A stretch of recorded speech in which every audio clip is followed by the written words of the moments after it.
All right, the following is a message from the haters of The Last Jedi.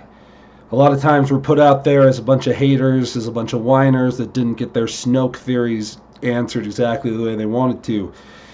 You know, nothing could be further than the truth for most of us. Of course, there are those neckbeards out there who just aren't satisfied with anything. But let me assure you that we are not among them.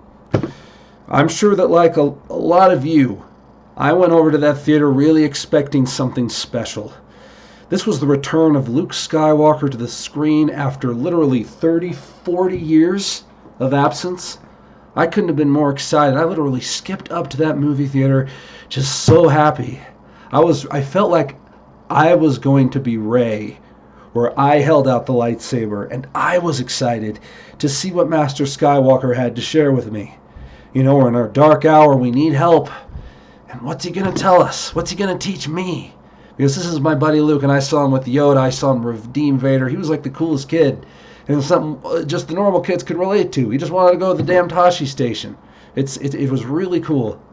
And then she holds out that lightsaber to him, and I knew that this was the exact moment of cinema history where we were going to see what this Jedi Master was going to teach us and what kind of hope he would bring to the galaxy.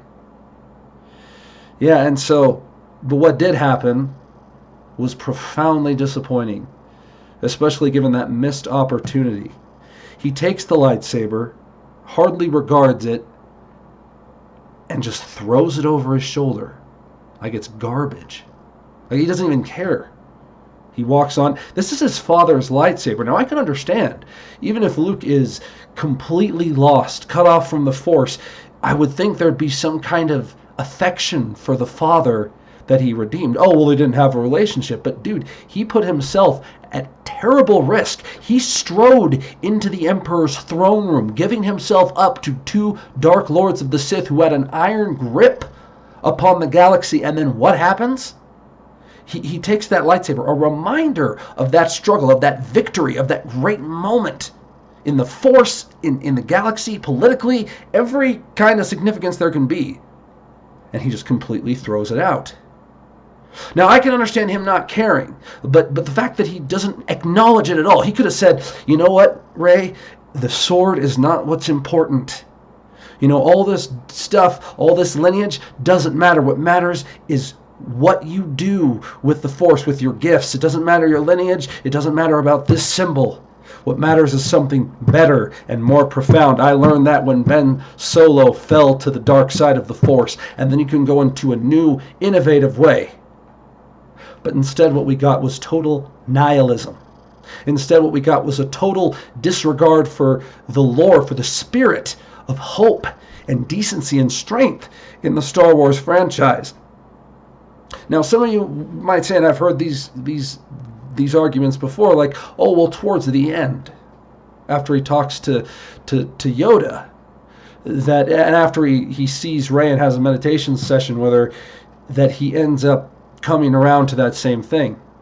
But I think that proves the point even more, that there wasn't a lot of character growth for Luke, because he'd already had his hero's journey. He'd already had his trial when he redeemed Vader, when he faced the Emperor, when he overcame the desire for power, of vengeance, of his own anger, and instead turned to love and said, I am a Jedi like my father before me. That was the end of Luke's heroic journey. And then he was to, in turn, pass on what he has learned and give back his gifts to the community, the galaxy at large.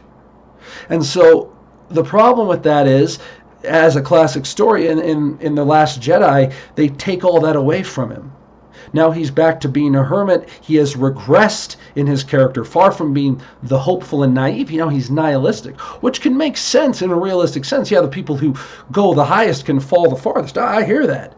But then what's funny is at the end when he says, oh, the rebellion is reborn today.